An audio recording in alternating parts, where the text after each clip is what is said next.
Dear students, you are welcome in my online teaching classes. I am Sheeshpal Chauhan. मैं शीशपाल चौहान आप सबका अपनी ऑनलाइन टीचिंग क्लासेस में स्वागत करता हूँ. आज मैं 12वीं क्लास के स्टूडेंट्स के लिए उनकी बुक फ्लेमिंगो का सेकंड लेसन का पार्ट 2 लेके आया हूँ. सबसे पहले कुछ क्वेश्चन डिस्कस कर लेते हैं. Short question. First of all, I am going to discuss with you some short answer type questions. Those are in 30 to 40 words or you may say 30 to 35 words as the requirement is given in the question paper.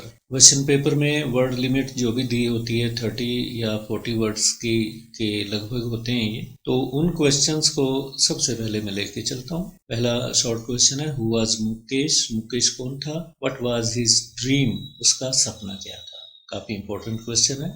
Mukesh was also one among the thousands of boys who are engaged in the odd work of making bangles. Mukesh भी उन हजारों boys में से एक है या बच्चों में से एक है जो बैंगल मेकिंग का जो कार्य है उसमें एंगेज्ड हैं. चूड़ियां बनाने का कार्य किन परिस्थितियों में बनाया जाता है ये इंट्रोडक्शन शुरू में डाल सकते हैं. पार्ट 1 में आपने साहेब और रैग पिकर्स की कहानी देखी कि किन परिस्थितियों में वो सीमापुरी इलाके में रहते हैं दिल्ली के और उनका जीवन स्तर कितना निम्न है और किस तरह से वो मुश्किल कंडीशंस में बिना किसी फैसिलिटीज के जो बेसिक फैसिलिटीज ऑफ लाइफ हैं उनके बगैर वो जीते हैं. तो उनके बाद अनीस जंग जो राइटर हैं, अब मुकेश और उसके परिवार वाले और उनके जितने भी उन जैसे लोग हैं जो बैंगल मेकिंग कार्य में लगे हुए हैं, चूड़ियां बनाने के कार्य में लगे हुए हैं और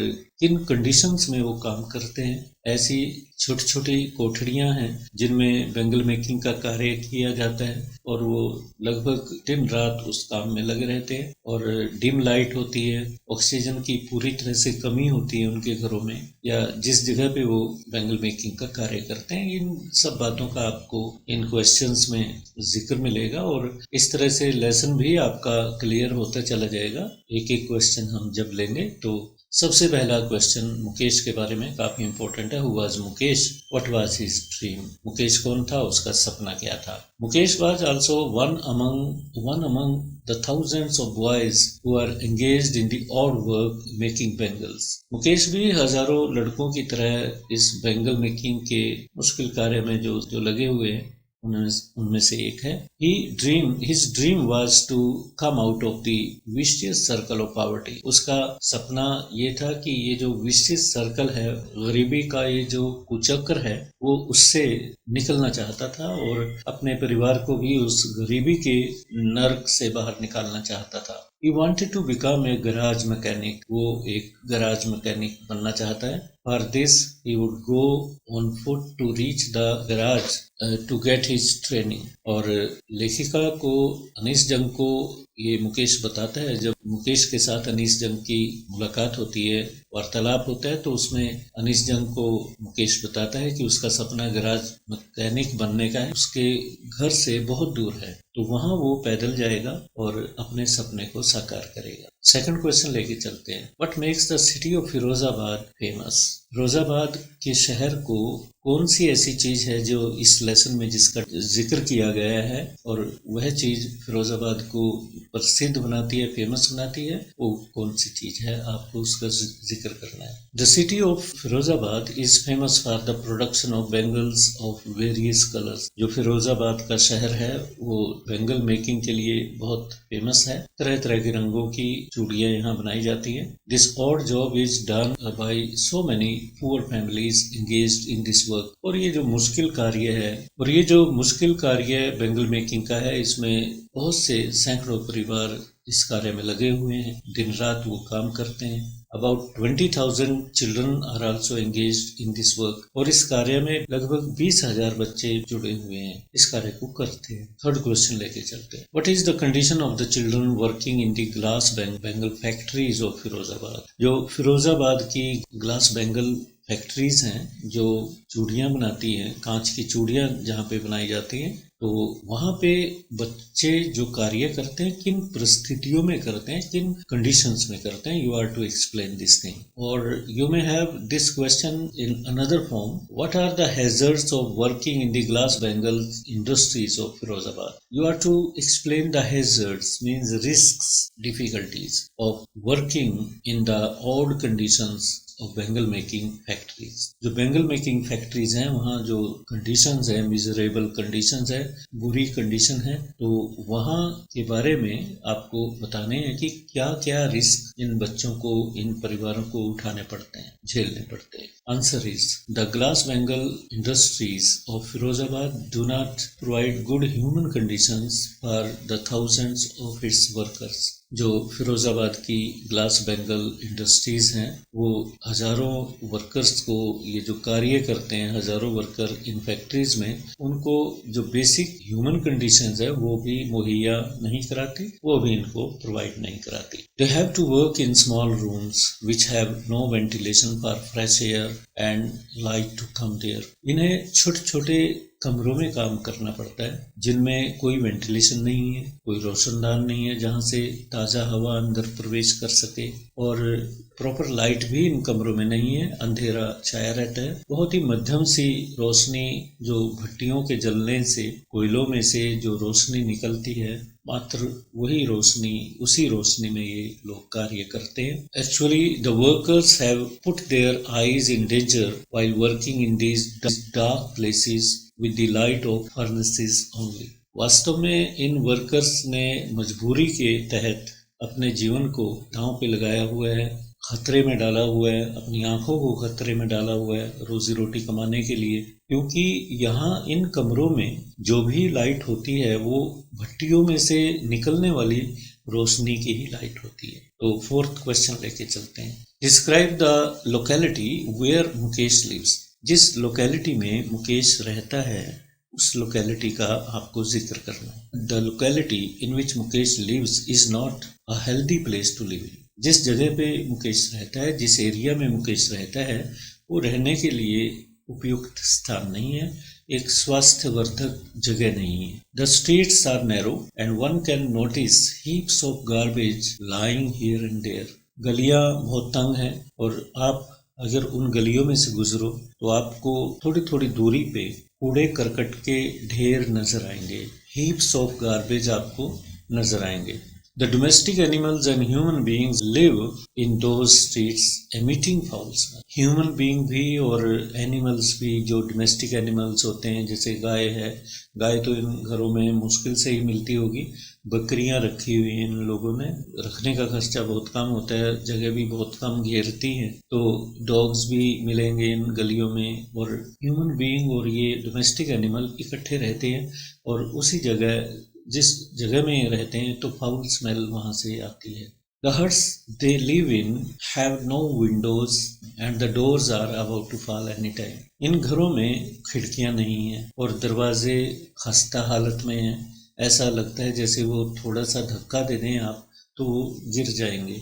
तो आगे question, what does the author say about the girls and boys working in dark hutments. ये जो डार्क हटमेंट्स हैं, छोटी छोटी कोठड़ियाँ हैं, इनमें लड़के लड़कियाँ काम करते हैं, तो उनके बारे में आप लेखक हमें टेक्स्ट में क्या बताते हैं। In the dark huts small boys and girls sit near the flickering of light. इन अंधेरी कोठड़ियों में लड़के लड़कियां जो वर्कर के रूप में काम करते हैं वहाँ पे, वो फ्लिकरिंग लाइट्स, फ्लिकरिंग लैंप्स हैं, तेल से जलने वाले लैंप्स हैं, टिमटिमाने वाले, जो हल्की हल्की जिनमें रोशनी निकलती है, उनकी लौ टिमटिमा रही होती है, उस रोशनी में वो काम करते हैं। They weld the pieces of coloured glasses into circles of bangles. क्या काम करते हैं वो जो बैंगल्स हैं, रंग बिरंगी चूड़ियां हैं कांच की, उनके जोड़ लगाते हैं, उनके जोड़ों को वेल्ड करते हैं, मतलब उन्हें जोड़ते हैं। Their eyes are almost more adjustable to the darkness rather than the light of the day. और इनकी आंखें अंधेरे में अधिक अभ्यस्त हैं, हैबिचुअल हैं अंधेरे में रहने की, तो अगर वो धूप में आ जाए, बाहर रोशनी में आ जाए, तो इनकी आंखें एकदम टिमटिमाने इनकी आंखें चकाचौंध हो जाती हैं। They are not adjustable in the broad day light, जो ब्रॉड डे लाइट होती है उसमें एडजस्टेबल इनकी आंखें नहीं हैं। This is the reason why they lose their eye sight before reaching their adulthood, और यही कारण है अडल्टहुड में पहुंचने से पहले ही उनकी आंखें कमज़ोर हो जाती है या इनकी आंखों की रोशनी बिल्कुल चली जाती है।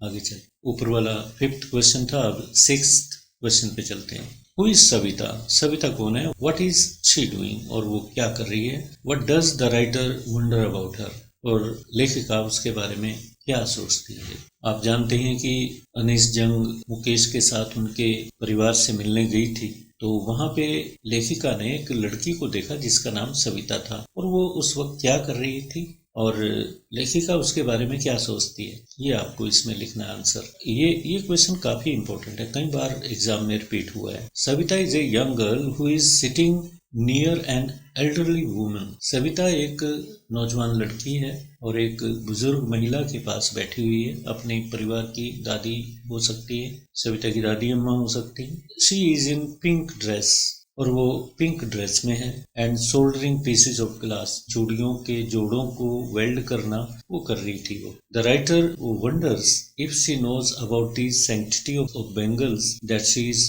वेल्डिंग। लेखिका सविता को देखती है और मन ही मन में सोचती है कि क्या इस लड़की को, क्या इस बच्ची को इन चूड़ियों की पवित्रता के बारे में कुछ पता है।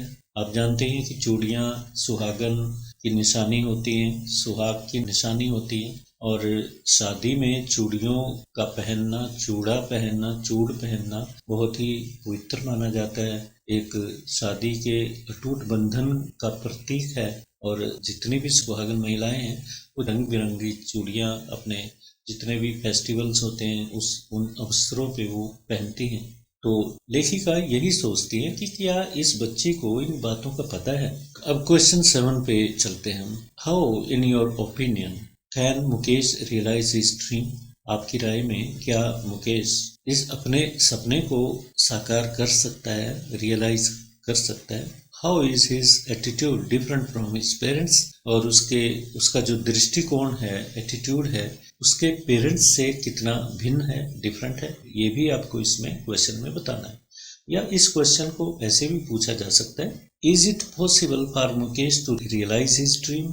क्या मुकेश के लिए ये संभव है कि वो अपने सपने को रियलाइज कर सके, उसे साकार कर सके? जस्टिफाई योर आंसर, अपने आंसर को आपको जस्टिफाई करना है। काफी अच्छे क्वेश्चन है सारे।